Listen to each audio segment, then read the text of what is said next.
15 kilometers from the city center, Schiphol, one of the world's busiest airports. More than 600 aircraft take off or land here every day. Sunday, October 4th, 1992, 2:40 p.m. An aircraft enthusiast takes this footage of an Israeli El Al 747 cargo plane arriving from New York. The jumbo will load up and refuel before flying to Tel Aviv in Israel as flight El Al 1862. 3 p.m. Loading begins, supervised by Jerry Plettenberg, El Al's operations officer. Today's cargo includes consumer products, but some boxes are labeled dangerous goods. Jerry has a good idea what's inside. On El Al cargo flights, he's seen a huge range of military hardware. Apache helicopters, radar equipment, aircraft wings, missiles, jet engines for F-16 and F-15s. All these weapons supply the Israeli military, which is locked in a 45-year-old conflict with Palestinian militants. The ongoing crisis makes El Al a top target for Arab terrorists. 7 years ago, gunmen opened fire on El Al check-in queues in Rome and Vienna, killing 19 people. The airline stays on permanent alert for more attacks. Armed security guards keep a close watch on all its planes and personnel. And before loading, all freight passes through a pressure chamber to detonate any bombs planted by terrorists. 5:20 p.m.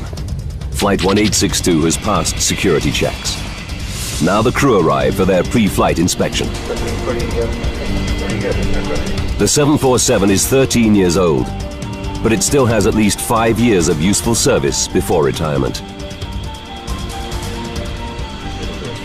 59-year-old Captain Yitzhak Fuchs is in command. Like many El Al pilots, Fuchs is a combat-hardened veteran of the Israeli Air Force. He's got 25,000 pilot hours under his belt.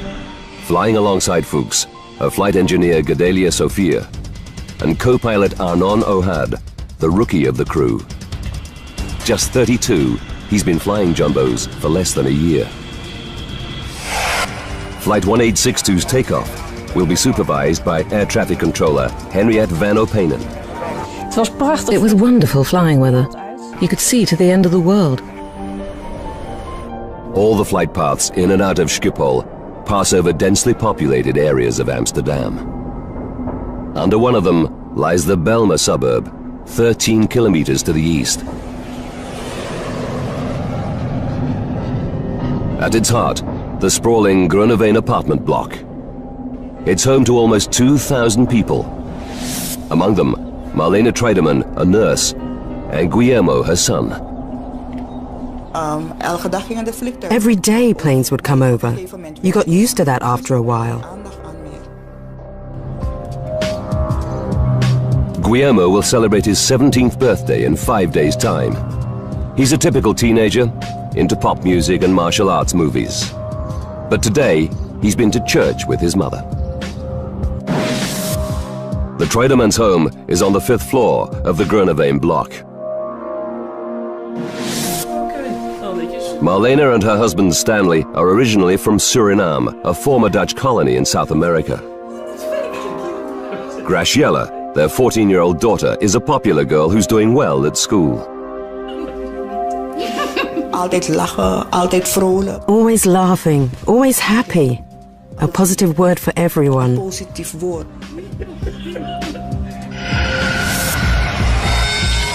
6 p.m. On runway 1 at Schiphol, Captain Fuchs powers up the 747's 4 Pratt & Whitney engines. LL 1862, ready for taxi. He hands over to his young co-pilot, Arnon Ohad, to give him more flying experience on the 747. 6 minutes after takeoff, El Al 1862 heads east over Amsterdam suburbs. Passing 4300. 6:27 p.m. and 30 seconds. The engines are still at full thrust as the jumbo climbs to 6,500 feet. Everything is running like clockwork. The crew settles in for the flight to Tel Aviv. In less than 5 hours, they'll be back on home soil with their families.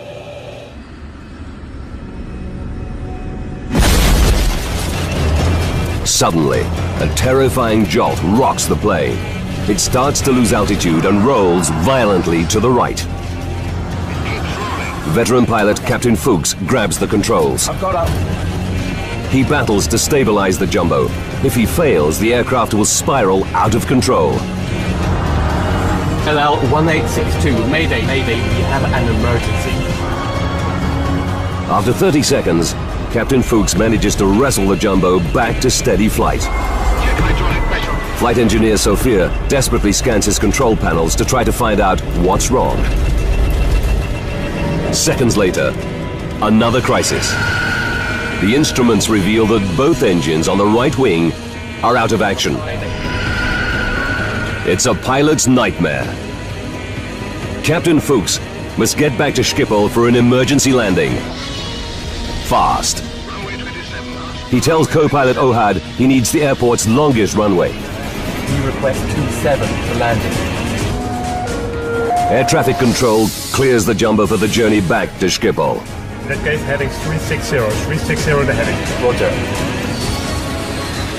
The return route to runway 27 will take the jumbo over the Bijlmer suburb where the Treidemann family lives. They and thousands of others in the crippled jet's flight path are completely unaware of the drama unfolding above them.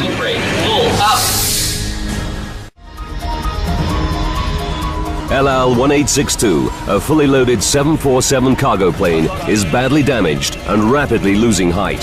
LL-1862, Mayday, Mayday, we have an emergency. 6:30 p.m. Fire crews race into position at Schiphol Airport, where the jumbo is due to arrive in less than 10 minutes.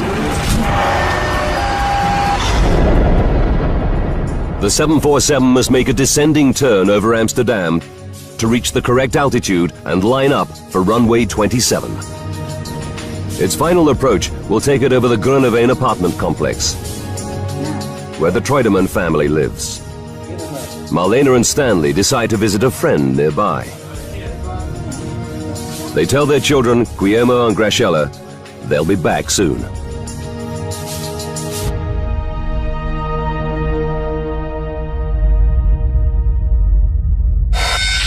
(6:33 p.m. and 35 seconds. Descend to 2,000 feet. Air traffic controller Henk ter Brakke clears the stricken jumbo to land at runway 27. Okay, you have around 13 miles to go to touchdown. Speed is all yours. The 747 is 2 minutes from the Bijlmer suburb. Marlena and Stanley are halfway to their friend's apartment. It's a typical Sunday evening. Many people are at home with their families. It was very relaxed outside. You could hear the children playing. You could see the people on the walkways.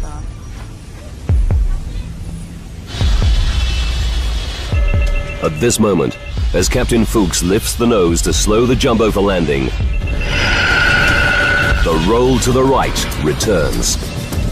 He jams the rudder further to the left, but now the plane barely responds. Co-pilot Ohad alerts Schiphol. Controlling problem. Controlling problem as well. The news sends a chill through ter Brakke. He immediately contacts his colleague Henriette van Openen. Hank summed that up to me by intercom and said, he is now in deep, deep trouble. 90 seconds later, Fuchs still battles to control the roll, but it's getting worse. And now, the jumbo is losing height fast. It's just seconds from the Bijlmer suburb. Here, unaware of the looming danger, Marlena and Stanley near their friend's apartment. Teenagers Guillermo and Graciela relax at home. 4 floors up, at the other end of the Groeneveen block, 31-year-old Andre Bos hears the approaching rumble of jet engines. You can describe the noise as getting louder all the time, and eventually it starts to roar. Suddenly, the roll accelerates to an extreme 90-degree angle, and the jumbo spirals towards the Bijlmer. Raise the flat. Get your gear down. Going down. Going down. Anchorage. Pull up. The roar of the jet is now deafening. Andre grabs the phone to call the emergency services. Seconds later, a nightmare unfolds just meters from his home. I looked at the landing gear as it flew straight past my balcony. Marlena and Stanley reach their friend's apartment. In his 10th floor apartment, 36-year-old bank worker Rinus de Haan is about to eat dinner. A screech from his pet cat brings him to his balcony. He's paralyzed by what he sees. The jumbo is heading straight for his apartment block. I saw my life go by in a flash from my childhood to that moment. I thought, it's over.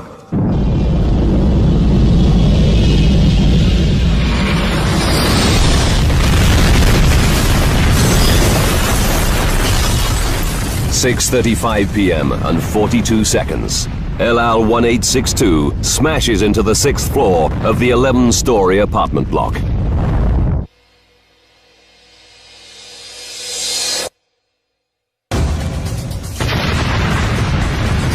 I heard a huge noise.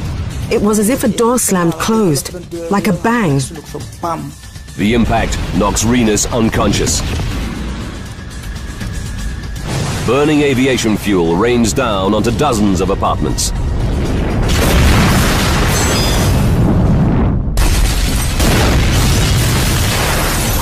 The sound of the crash came from the direction of Marlena and Stanley's home, where they left their children just minutes ago. The couple race back, gripped by fear. What terrible disaster has struck their neighborhood? And are Guillermo and Graciela in danger?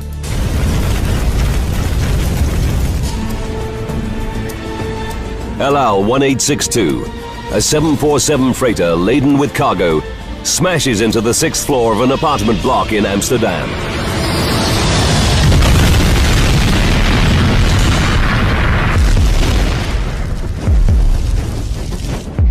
"6:35 p.m. and 47 seconds.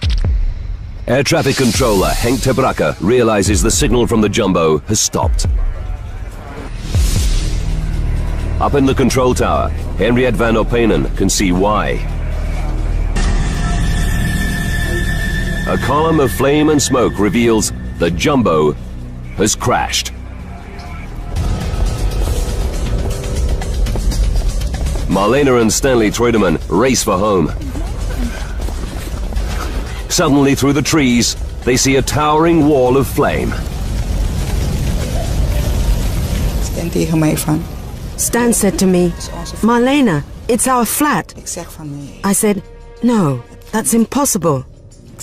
He said, "Marlena, our children, our children." He was screaming. Stanley freezes, but Marlena runs to the burning apartment block.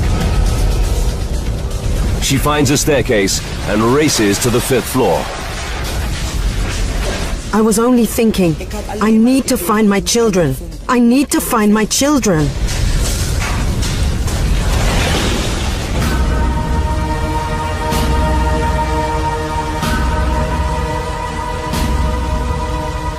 At the exact point where her home used to be, she's facing an abyss. A burning hole. I couldn't believe that my house was gone. I stood there and thought, no, I'm dreaming.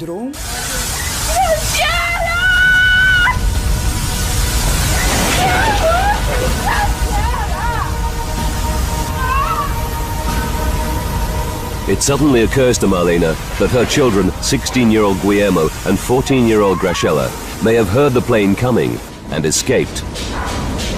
She starts a frantic search for them.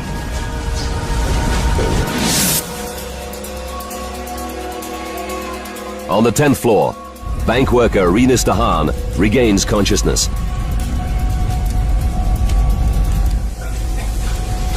He staggers to his front door.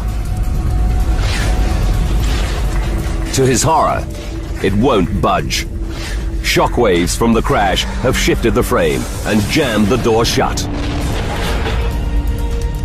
Rinus realizes he survived the crash, but now he could burn to death. There's no way out. Not even his cat can jump from the 10th floor. I thought, this is the end. I thought if I come out, it'll be a miracle.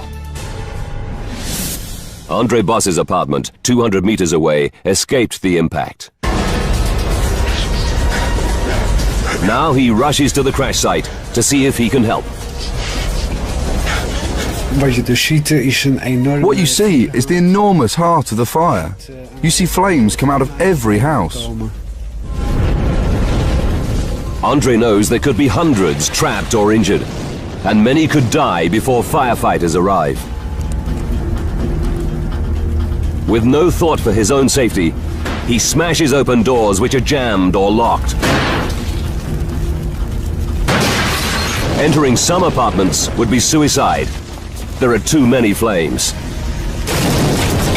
But in others, he rescues people who've been overcome by smoke.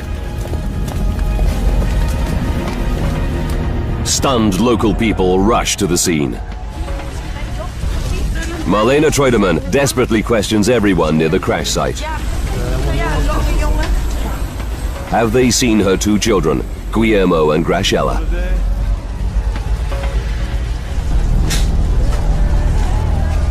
Still trapped in his 10th floor apartment, Rinus de Haan feels the temperature soaring as the blaze rages outside. At that moment, it was 58 degrees Celsius already in my house. I was sweating pints. Rinus fears he's got just minutes to live. But he can do nothing except pray that he and his cat will be rescued.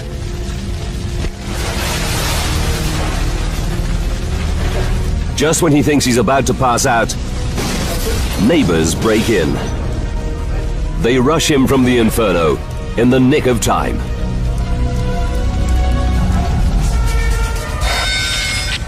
"6:40 p.m. Less than 5 minutes after the crash, the first of 16 fire engines from across Amsterdam arrives at the scene. Brave local people like Andre Boss have already pulled many survivors from the crash zone. Now firefighters take over the rescue operation and tackle the inferno. News crews capture the scene as paramedics start to treat the injured.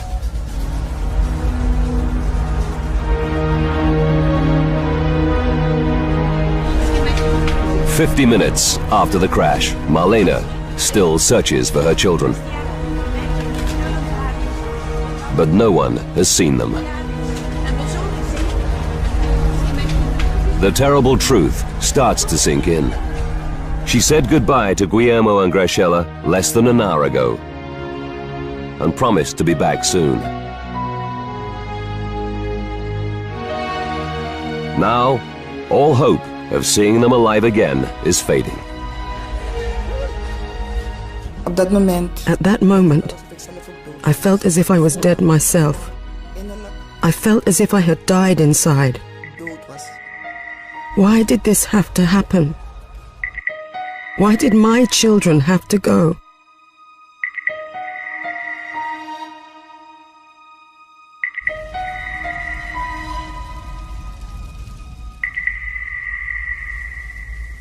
News of the disaster spreads around the world.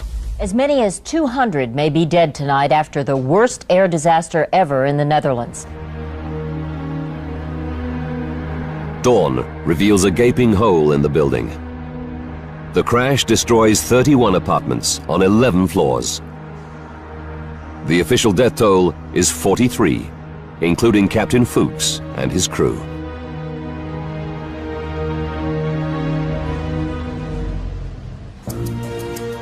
The Netherlands Aviation Safety Board quickly mobilizes 8 investigators. Frans Earhart is a senior member of the team. He's a former fighter pilot with 20 years' experience as an air accident investigator. But now he's facing his worst nightmare. You hope it'll never happen, but then it does happen. A large plane in the middle of a residential area with many victims. What triggered Holland's worst air disaster? And why did the 747 fly steadily for 8 minutes after the Mayday, only to nosedive without warning into a crowded apartment block? Now, by rewinding the events of that fateful day, and by going deep into the investigation, we can reveal what really happened to LL1862. Advanced computer simulation will take us where no camera can go, into the heart of the disaster zone. In that case, heading 360, 360 the heading. Earhart checks recordings from air traffic control at Schiphol. They reveal that co-pilot O'Hard reported losing power in both engines on the right wing. Number 3 and number 4 engine inoperative. Investigators know that 2 engines failing at the same time is almost unheard of. The team begins to suspect a more sinister reason for the loss of the Israeli jet.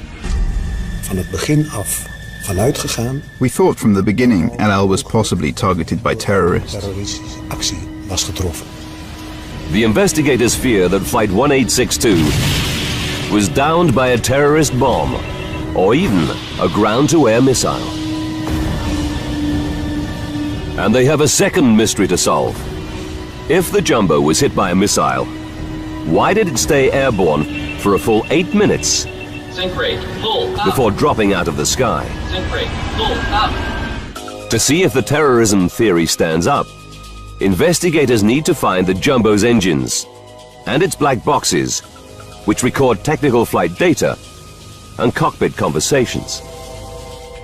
But it's a daunting task. Even if they survived the crash and the 1100 degrees Celsius inferno, they now lie buried under a mountain of rubble. The plane had been broken into so many pieces during the crash that we didn't know where to start. Early the next morning, search teams start to sift through the mountain of wreckage. Investigators know they may face a long wait for clues.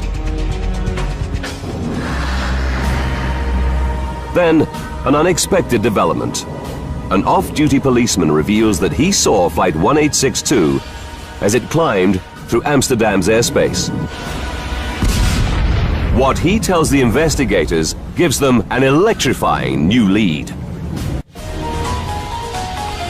Investigators have no concrete leads to explain why LL1862 crashed into an apartment block in Amsterdam.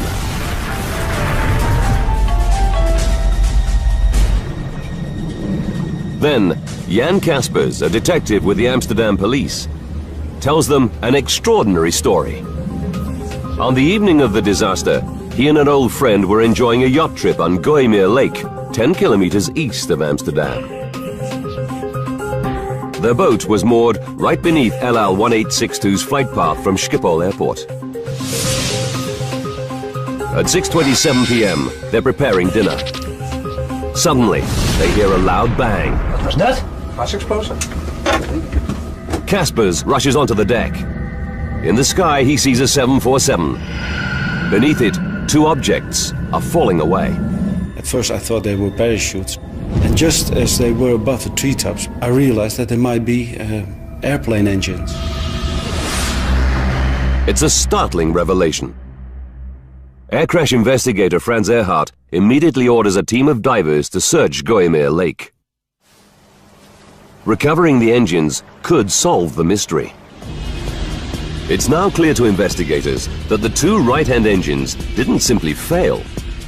Number 3 and number 4 engine inoperative. They sheared off completely. Unable to see the engines from the cockpit, the crew had no idea what had happened. Now there's a new mystery facing the team. What could rip 2 5-ton engines off a 747 simultaneously? The case for a terrorist ground-to-air missile or bomb now looks compelling. To prove this theory, investigators must recover the engines from the bottom of Bijlmermeer Lake and examine them for clues. against all the odds, after just a few hours of searching, a diver gets a lucky break. He spots a massive chunk of aircraft debris. The team quickly identifies it as the outer engine from the 747's right wing. And there's another key find on land near the lake. Pieces from a 10-meter stretch of the same wing's leading edge. It's the team's first chance to find out why the engines fell off. They rush the wreckage to their labs. Scientists swab the engine and the chunks of wing for traces of the chemicals used in explosives.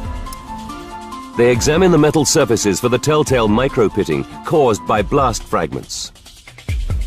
It takes 2 days. The analysis draws a complete blank. Investigators can find no evidence of an explosion, nor any other clue to why the engine broke away. It's a dead end.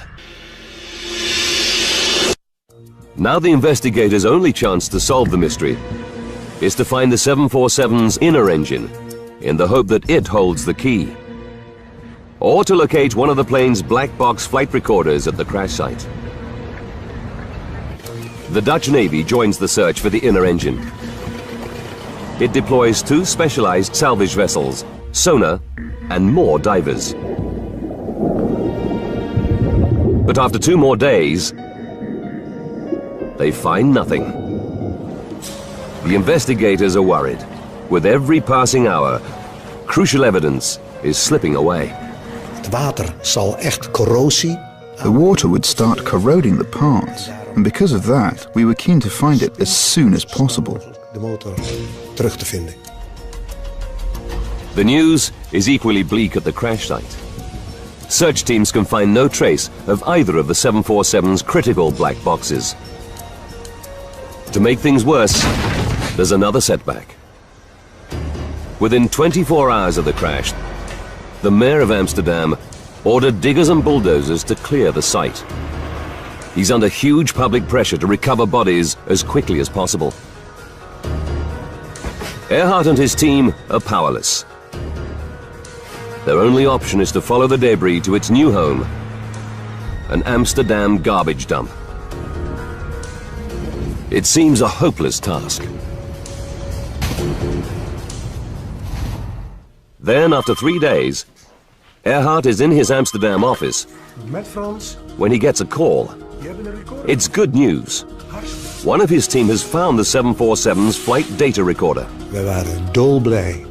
We were very happy. At last we could take a step forward in our investigation. This black box records all the aircraft's critical technical data. It could prove the breakthrough they so desperately need. But when they open it, it's a terrible letdown. The tape inside is broken in 4 places. And data from the plane's critical final 2.5 minutes is indecipherable. They send the recorder to specialists in Washington, D.C. and the USA. It's a long shot, but it's their only hope. 11 days after the crash, the investigation team is at rock bottom. But just as investigators are beginning to despair, they hit the jackpot. A diver finds the inner engine, half buried by mud. It's still attached to the mounting that fixed it to the wing.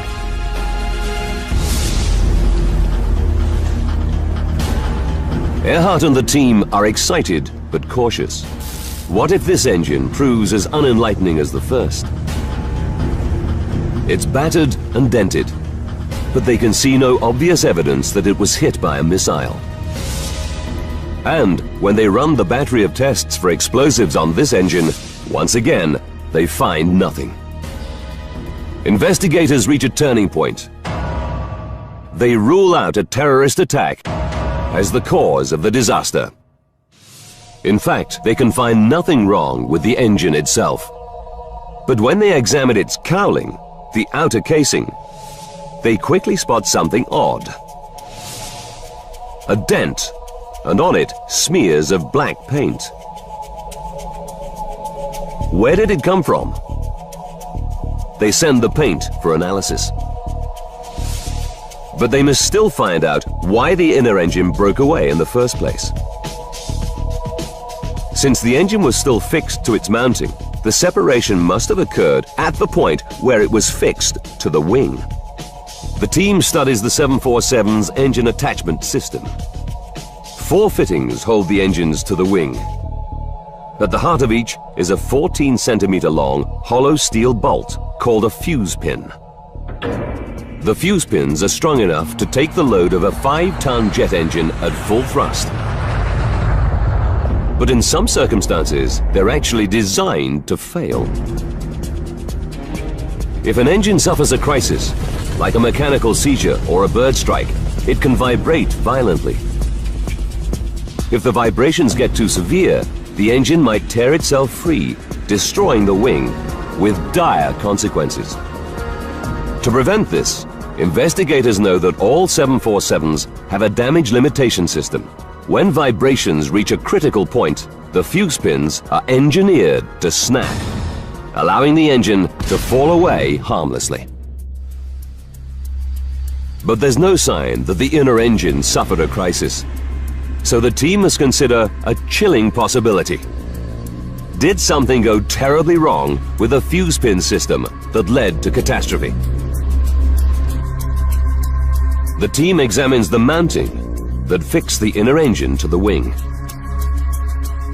They focus on what's left of the 2 central fittings which carry the bulk of the load. The fuse pins they held are both missing. But on one fitting, investigators spot something intriguing. The top of the lug that held the fuse pin has snapped off. Did this happen when the engine hit the lake, or earlier? Metallurgists examine the break and make a dramatic discovery. The stress markings are not typical of a violent impact. They reveal that the lug snapped because it was overloaded. They realize this can only have happened if the fuse pin inside broke at one end.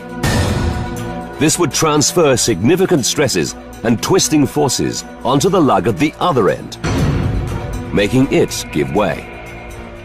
Fuse pins are designed to break at both ends if the strain on the engine reaches a critical point. Earhart believes that a partial failure can only mean one thing: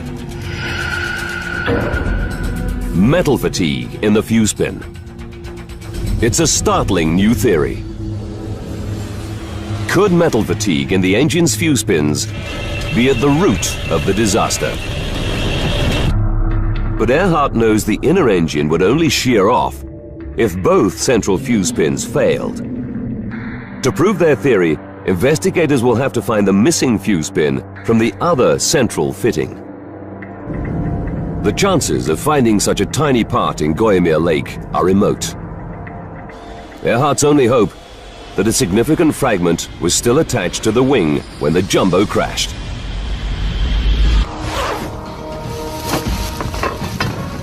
He deploys more than 20 workers to search the garbage dump where crashed debris now lies. No one holds out much hope. The missing fuse pin was only 14 centimeters long and may have shattered on impact. Looking for the essential parts of the wing mounting was like looking for a needle in a haystack. "48 hours into the search, they have still found nothing.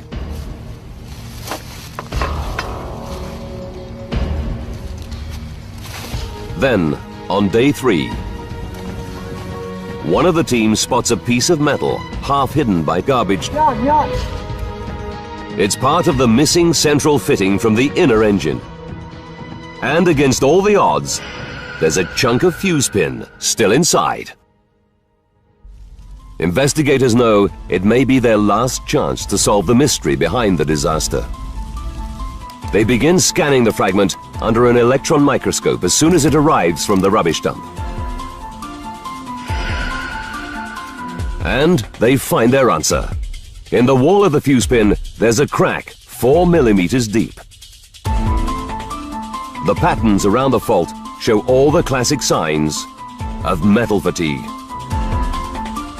The flaw started along machining grooves in the hollow pin's central bore. It's the breakthrough the team have worked so hard to reach.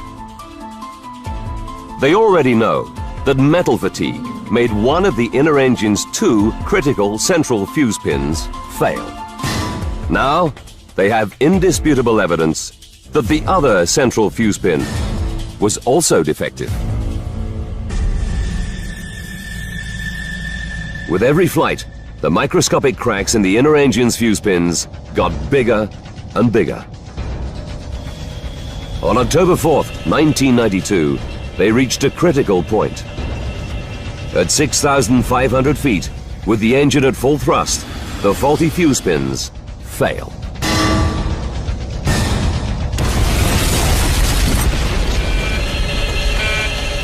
But the investigation team still has to explain why the 747's outer engine came off as well. It's almost inconceivable that 2 sets of fuse pins could fail at the same time. Then they receive the test results on paint smears found on the inner engine's cowling. The smears are an exact match for the paint used on the central fan blade spinner of the outer engine. They realize there's only one possible explanation. The inner engine was at full thrust as the plane climbs. So when it shears off, it doesn't fall harmlessly away, it shoots forward.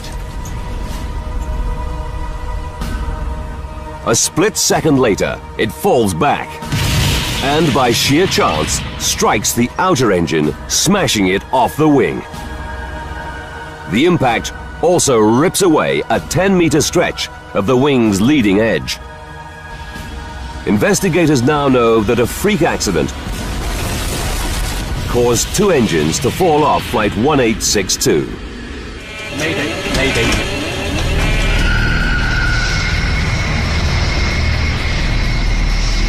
They alert the manufacturer, Boeing.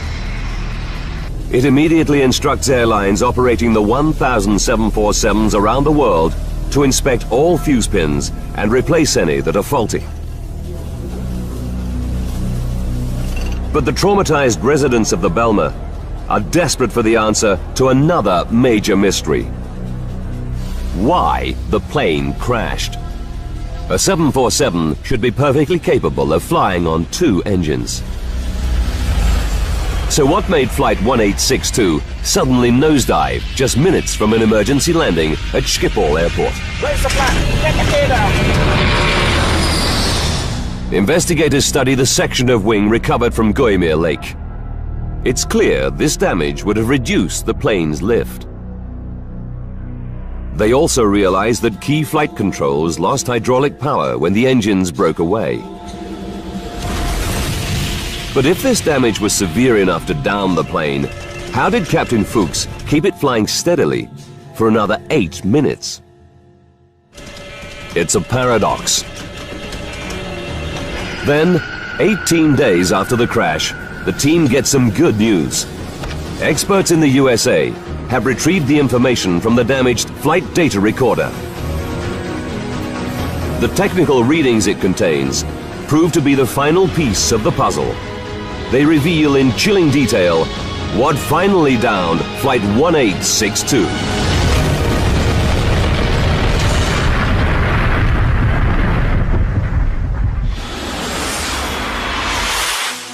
Investigators know that metal fatigue caused one engine to shear off LL 1862 and smash off a second engine. The incident also destroyed a section of the right wing's leading edge and disabled key controls. Mayday, mayday, we have an emergency. But the damage was clearly not severe enough to down the plane immediately. Why did it suddenly spiral out of control a full 8 minutes after the Mayday call?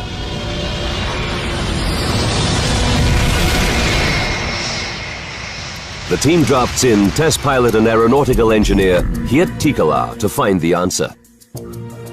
He analyzes thousands of technical readings from the 747's flight data recorder. After 8 months of hard work, Tikela has a dramatic new insight into what happened to Flight 1862.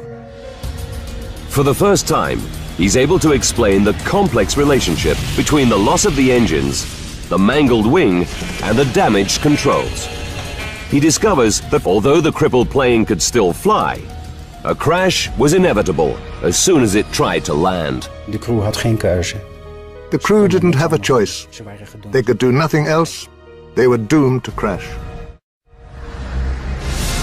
The flight data analysis finally reveals why LL-1862 nosedived without warning after pilots kept the jet airborne for a full 8 minutes. And how hundreds of people on the ground were left seconds from disaster. 8 minutes to disaster. Defective fuse pins holding the inner engine to the wing snap, causing the plane to lose not one, but 2 engines. This catastrophe also damages a 10-meter stretch of the wing's leading edge, causing a major disruption of airflow over it. This reduces lift on the right-hand side and makes the 747 roll to the right. Captain Fuchs has also lost 2 hydraulic systems, controlling key anti-roll devices. He only manages to wrestle the jumbo back to level flight by pushing his remaining controls to the limit. The flight data analysis reveals that his current airspeed of 280 knots is the key. It's just high enough to get sufficient lift out of the right wing to keep them aloft. 39 seconds to go. 5 kilometers from the Bijlmer apartment complex. Now Captain Fuchs lifts the jumbo's nose to slow the plane down for landing, unaware that this routine procedure will have fatal consequences. The flight data reveals that this change in angle worsens the disruption in airflow over the mangled right wing. The result is a further loss of lift on this side of the plane, and it starts to roll again. Captain Fuchs struggles to pull it level. But his airspeed has now dropped below 260 knots, reducing lift even more. This time, his damaged controls cannot save him. Controlling problem. 30 seconds to disaster. As the roll and loss of lift reach a critical point, the 338-ton jumbo plummets earthward. Get the gear down. 1862 going down. LL-1862 nosedives from 2,500 feet.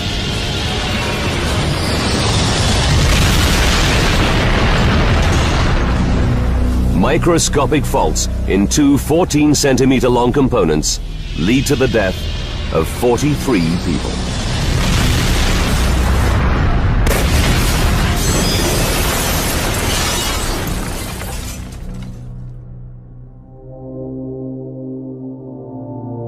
Rescue workers found the bodies of 16-year-old Guillermo and 14-year-old Graciela the morning after the crash, just meters from where their home once stood. Medical experts believe they were killed instantly. After the disaster, the children's parents, Marlene and Stanley, moved to another part of Amsterdam. They couldn't bear to live in the area where their children died. Het is niet makkelijk, dat geef ik ook toe. It's not easy to lose your child or your children.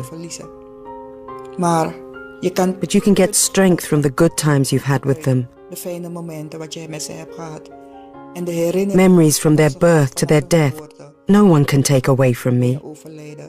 Dat neemt niemand me af. En ik weet dat ze hier zijn. Ik voel gewoon... I know they are here. I feel their presence. A good atmosphere.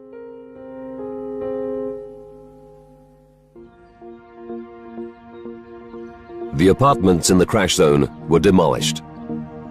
but their foundations remain. Nearby is a permanent memorial to the victims.